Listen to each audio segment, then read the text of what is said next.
สบายดีทุกคนมาเจอกับกระป๋องสตูดิโอวันนี้สีพามาเบื้องหลังกันถ่าย MV ต่อจาก EP แล้วกับถ่ายได้2 ฉากแล้วมามื้อนี้สีถ่ายอีกก็สำหรับสถานที่การถ่าย MV เฮาตอนนี้ก็คือทุ่งนาคือเก่าแต่ว่าเปลี่ยนสถานที่ทุ่งนาวันนี้เฮามาอยู่แถวทุ่งนาแถวทางรถไฟนะแถวทางรถไฟมาตัวนี้ก็เป็นเฮาทีมงานเฮามามื้อนี้ก็มีแต่4 คนหัวไม้ตากล้องแล้วก็น้ำโตได้ไหมตากล้องในนำตัวตากล้องก่อนสบายดีตากล้องรักถ่ายวิดีโอนะครับถ่ายวิดีโอโอเคมาคนต่อไปทางทิพ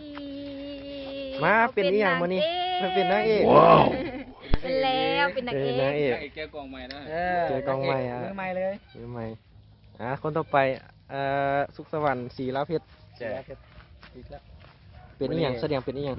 มื้อนี้เป็นแสดงเป็นตัวเอกเนาะเป็นแสดงแต่ว่าหลังจากที่เขาถ่ายไปแล้วมันยังบ่แล้วเขามาอีก EP 2ตัวนี้เป็น EP 2ของเบื้องหลังเป็นจะได้กระทาที่ตามเบื้องเนาะอย่าลืมเขาไปกด YouTube ของเฮาในเด้อ2 YouTube ของเฮาแมนกระป๋องวิดีโอเป็นภาษาอังกฤษเนาะอย่าลืมเข้าไปกดติดตามด้วยนะ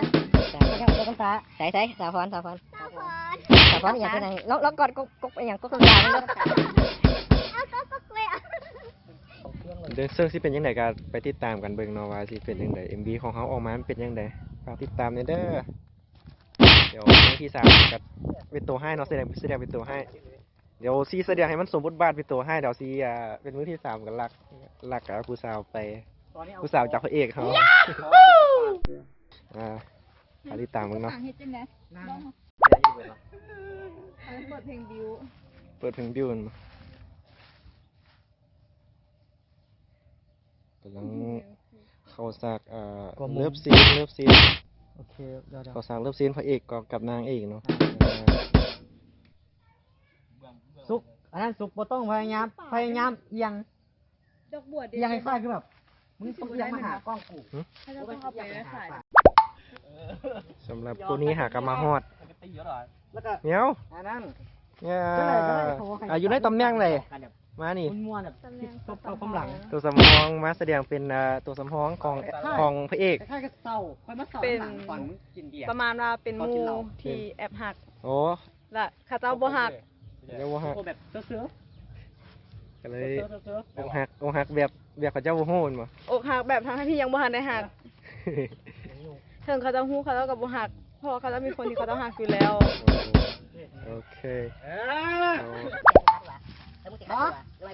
มึงทับเป็น10เลยแล้วกูจะย่างกล้องมานี่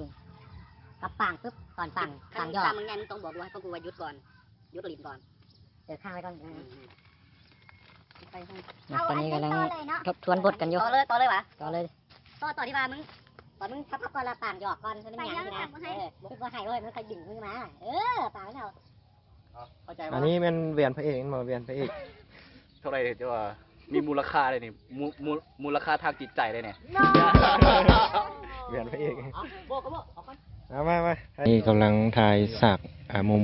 เดี๋ยวเฝ้ามุมใกล้ของฉากใส่เวียนปากมือไปเป็นเวียนดองหญ้าได้บ้างปุ๊บครับเดี๋ยวโฟกัสนี่ได้บ่มันเบื่อเดี๋ยวป้าปล่อยยังซูมว่าจริงเพราะผิวหนังผู้ที่บอลมองนี่แหละมันบอสบอกคุณบอเห็นโฟกัสบ่ได้เลย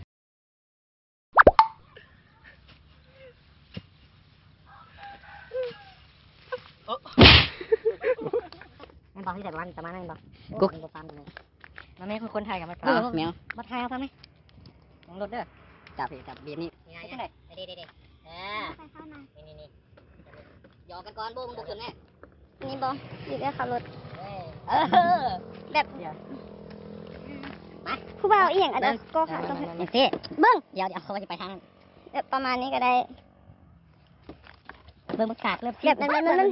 เอาไปดูสินะมึงคือผู้เสด็จกูจะเดี๋ยวเป็นคนอื่นกันนะไอ้เด็ดเป็นแค่ตัวสำรองจับได้นึงก็เอานี่นะไอ้บอเพิ่งคิดขึ้นก่อนว่าใส่นิ้วเนี่ยใส่นิ้วก้อยใส่นิ้วบอต้องใส่นิ้วใส่นิ้วบนนั่งยี่เป็นไซส์อย่างนิ้วก้อยไซส์ก็ใส่บ้าไซส์ก็ใส่แบบนี้นะจะเสียมือแทนที่ให้สิให้อันนี้เป็นระเบิดสารรูปสิมาระเบิดสารรูปถ่ายนี่นะเกินปากเกินหางโบ้ปาก ยิ้มหลายก้อนหันปางยิ้มหลายก้อนหันเขินแหนมไปแหนมหน้าโบนี่ให้เขาหวะ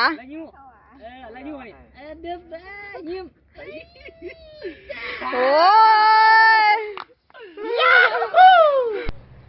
ย ก็สำหรับมื้อนี้มันก็มืดไปแล้วเฮาถ่ายได้ก็มี3ฉาก4หลายฉากอยู่5 6ฉากนี่แหละก็สิได้เกี่ยมกลับบ้านละเพราะว่ามื้อนี้เฮาปิดกล้องมันมืดแล้วบ่มีเสียงถ่ายละเป็นจังได๋ถ่ายแล้วเราเป็นจังได๋ โอเคเนาะสำหรับเพลงนี้เขาก็เฮ็ดถือว่าเฮ็ดไปแล้วเนาะไม่ได้ว่าอย่าลืมติดตามของเราเด้อทางช่อง YouTube กระป๋องสตูดิโอเนาะแล้วก็ทาง Facebook ของเราก็กระป๋องสตูดิโอด้วยกันอย่าลืมกดไลค์กดแชร์กดติดตามทาง YouTube ของเรานำบ๊ายบาย จ้า